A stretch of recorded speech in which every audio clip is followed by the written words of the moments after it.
Today we will talk about the sense of disappointment that President Donald Trump feels when assessing the prospects for ending the war in Ukraine.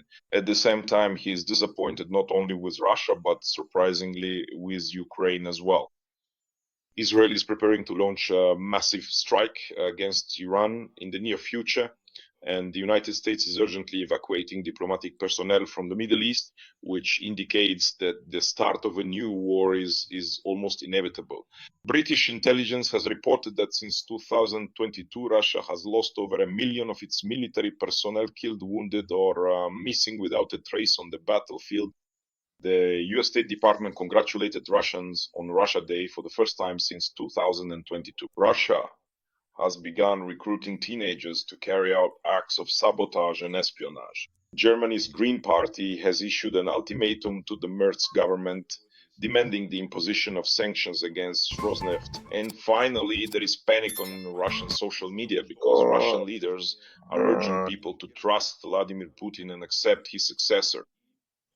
Russian Kremlin-backed media are shouting that this is an invasion of deepfakes.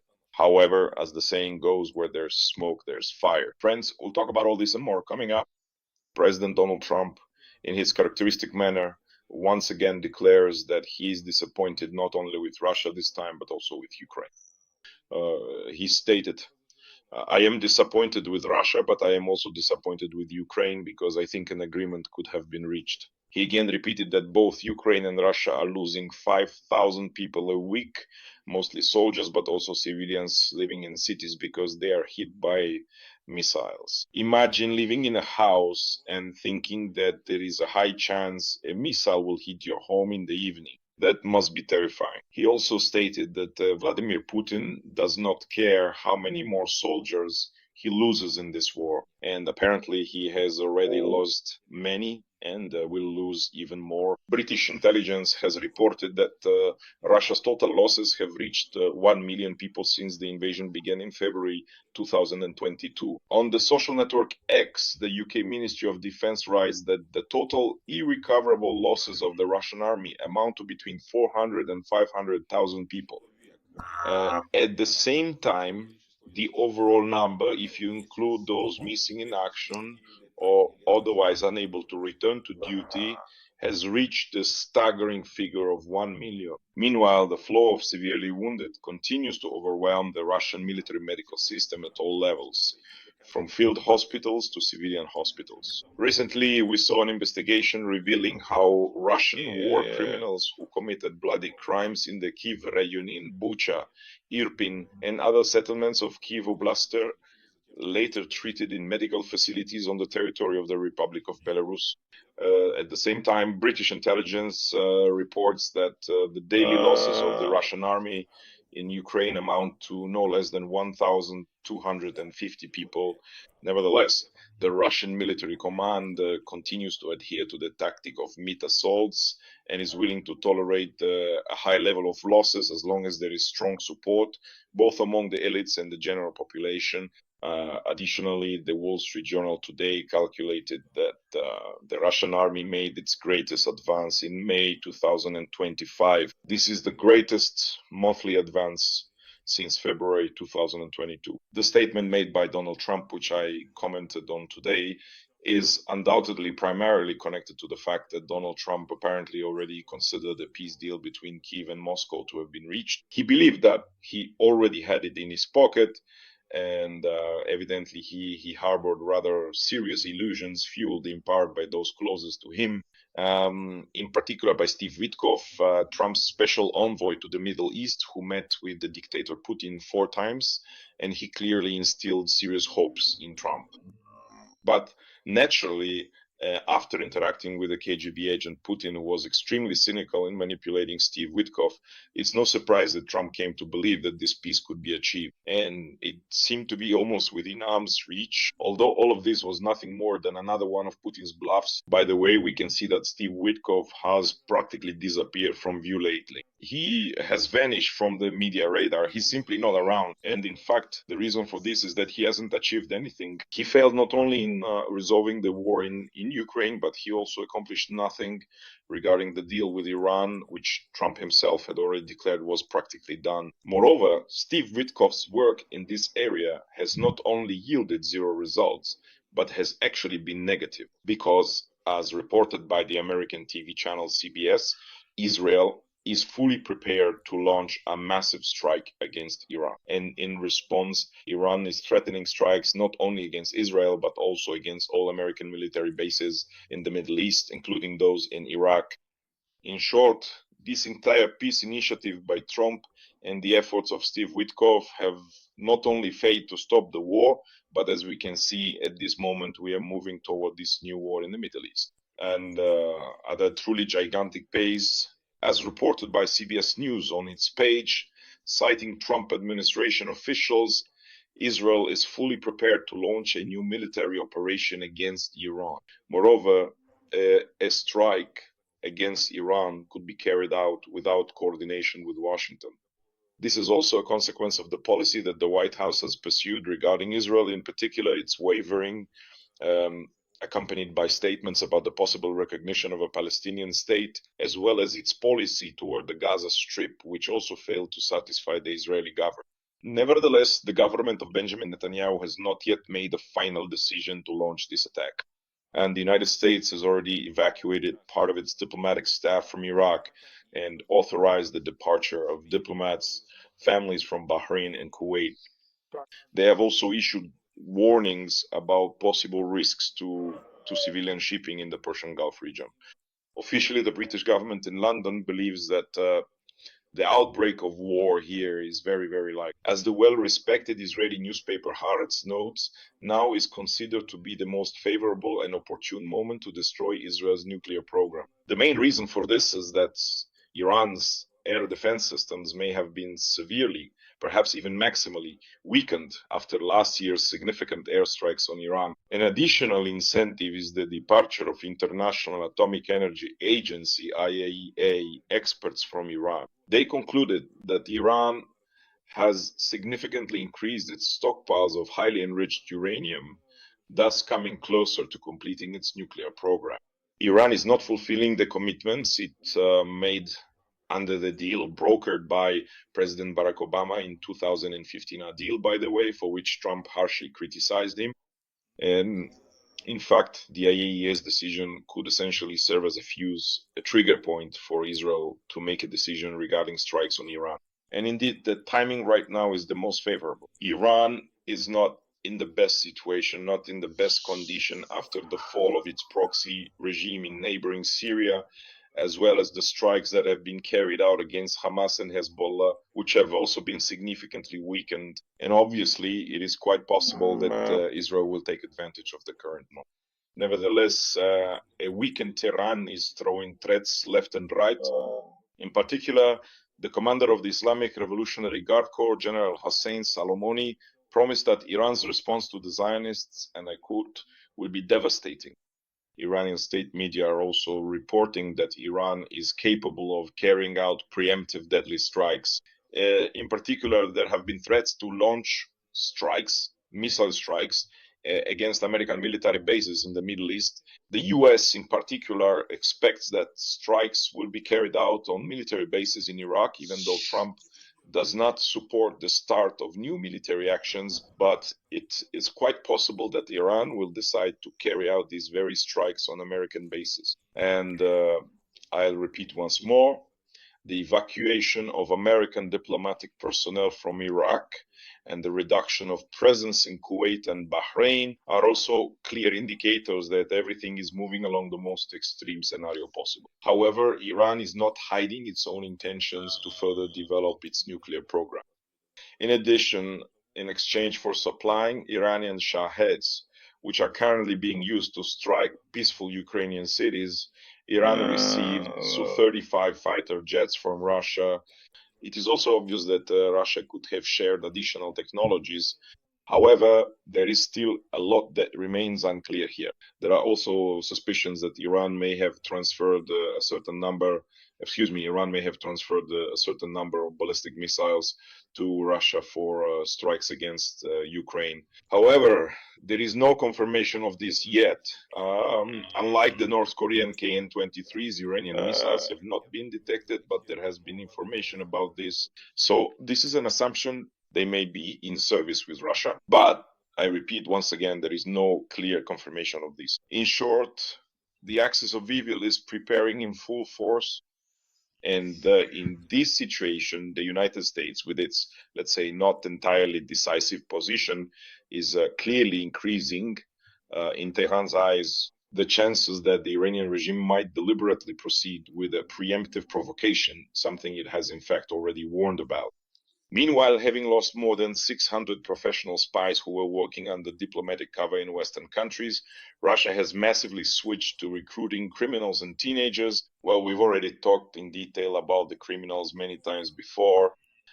In particular, they were recruited to carry out acts of sabotage in Poland, Belgium, and the United Kingdom.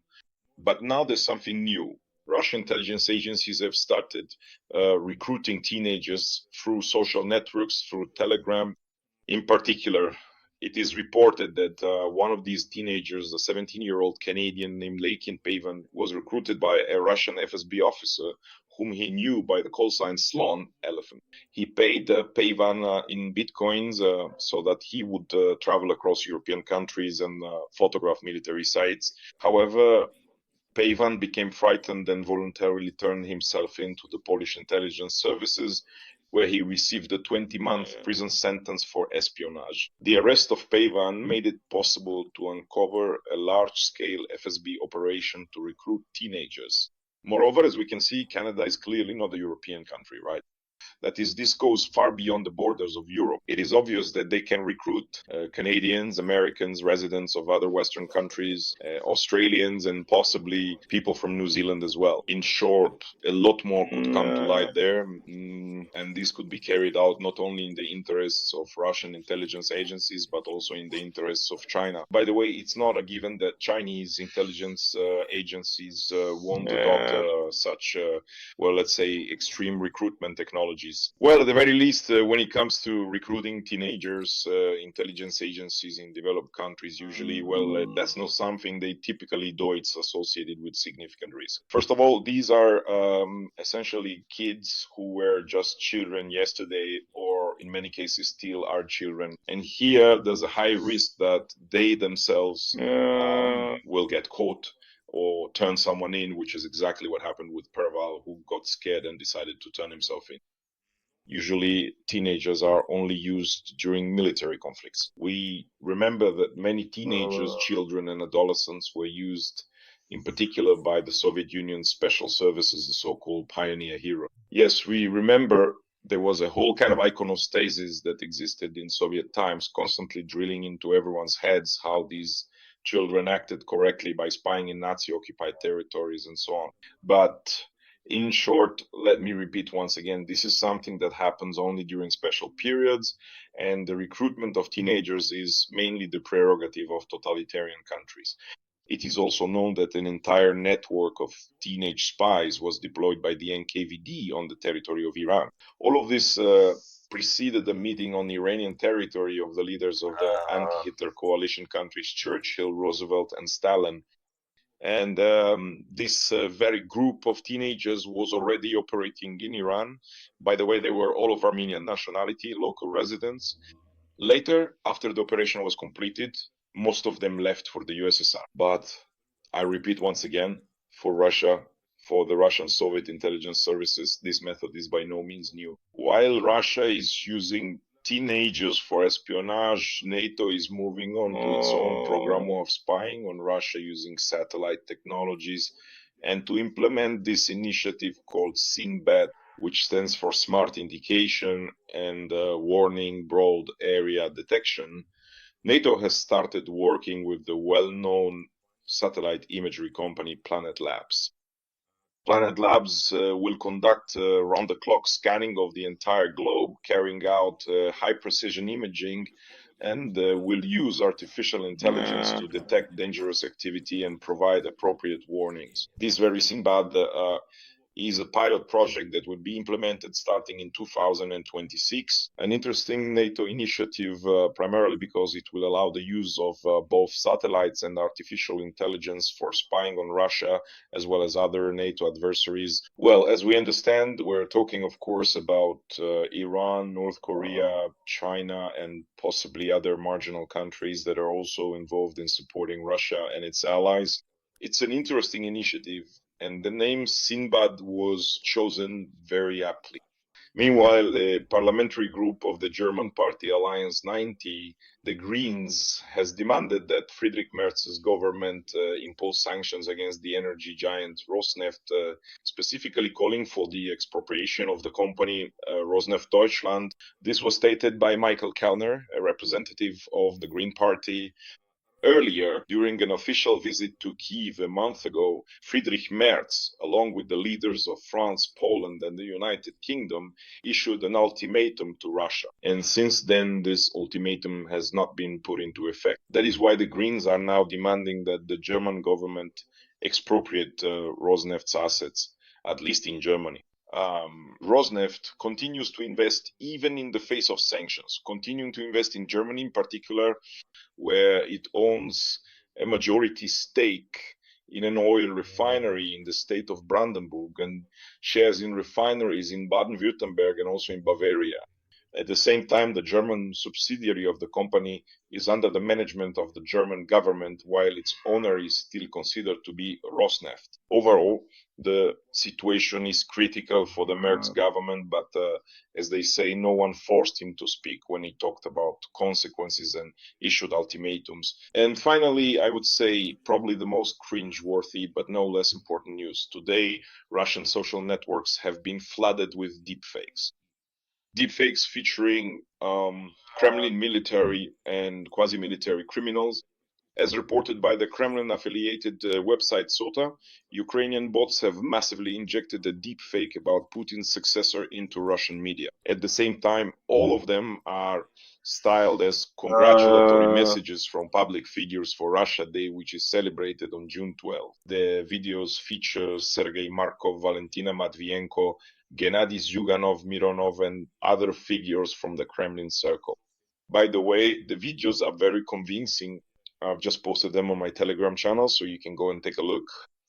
In these videos, these public figures express their full support for Putin and state that they completely back both him and his successor, emphasizing that there should be no upheavals and that power should be transferred from Putin to his successor.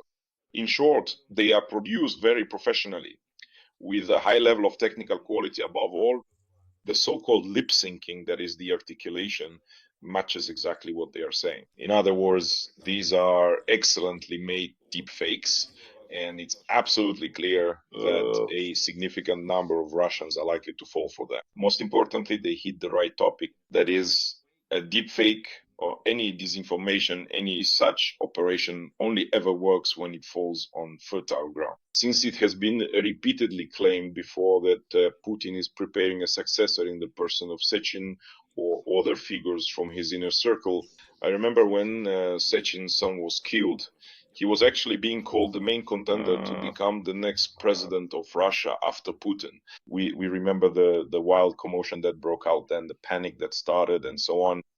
That's why this operation was really dropped very well and at the right time. And the date of the operation, let's call it Successor, was chosen very well, Russia Day. So given that today is such a day, people will believe it. I think it should go over very well. And Putin himself today, by the way, speaking to veterans of the so-called special military operation, said that it's good to die for Russia, that dying is honorable. In short, the 1 million Russians who have been killed or wounded clearly haven't impressed Putin in any way. That's the news for today, friends.